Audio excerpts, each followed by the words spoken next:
চব্বিশের July August সংগঠিত মানবতা বিরোধী অপরাধত দায় স্বীকার করছে সাবেক পুলিশ মহাপরিদর্শক আইজিপি চৌধুরী আবদুল্লাহ আল মামুন।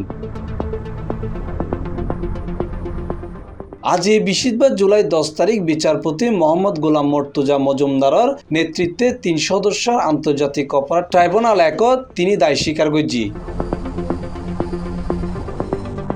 এই সময় আদালতত চৌধুরী আবদুল্লাহ আল মামুন হইয়ে জুলাই আগস্টর আন্দোলন চলাকালে আরার বিরুদ্ধে হত্যা গণহত্যা সংগঠিত যে অভিযোগ আনা হইয়ে তা সত্য।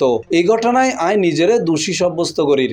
আয় রাজসাক্ষী হইয়ে জুলাই আগস্ট আন্দোলন চলাকালে যে অপরাধ সংগঠিত হইয়ে তার বিস্তারিত আদালতত তুলি ধরতে চাই। রহস্য উন্মোচনে আদালতের সহযোগিতা করতে চাই। এতে তার রাজসাক্ষী হবের আবেদন মঞ্জুর করে আদেশ দিয়ে আদালত তাকে জিজ্ঞাসা করেন যে তিনি তাকে যে অভিযুক্ত করা আছে সেই ব্যাপারে তার বক্তব্য কি।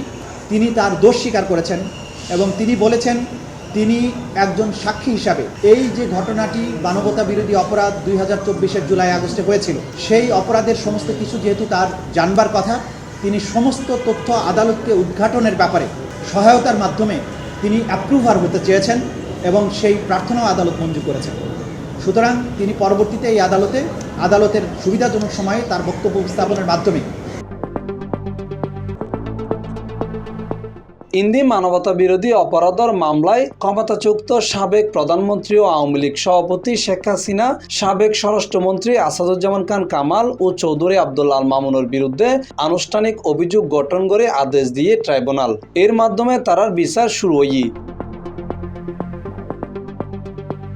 রাজসাক্ষী হইনে চৌধুরী আবদুল্লাহ আল মামুনের আইনজীবী জায়েদ বিন আজমান সাবেক এআইজিপির পর্যাপ্ত নিরাপত্তা ব্যবস্থা গরিবের প্রার্থনা করছি। ট্রাইব্যুনাল এই বিষয়ে যথার্থ আদেশ দিব বলে জানিয়ে চিফ প্রসিকিউটর মোহাম্মদ তাজুল ইসলাম। যেহেতু তিনি অ্যাপ্রুভার হতে চেয়েছেন সে কারণে তার নিরাপত্তার সংকট হতে পারে এই আশঙ্কায় তার পক্ষ থেকে তার আইনজীবী আবেদন জানিয়েছেন তাকে যাতে যথাযথ নিরাপত্তা দেওয়া হয়, সেই নিরাপত্তার ব্যাপারে আদালত যথাযথ আদেশ দেবেন বলে জানিয়েছে।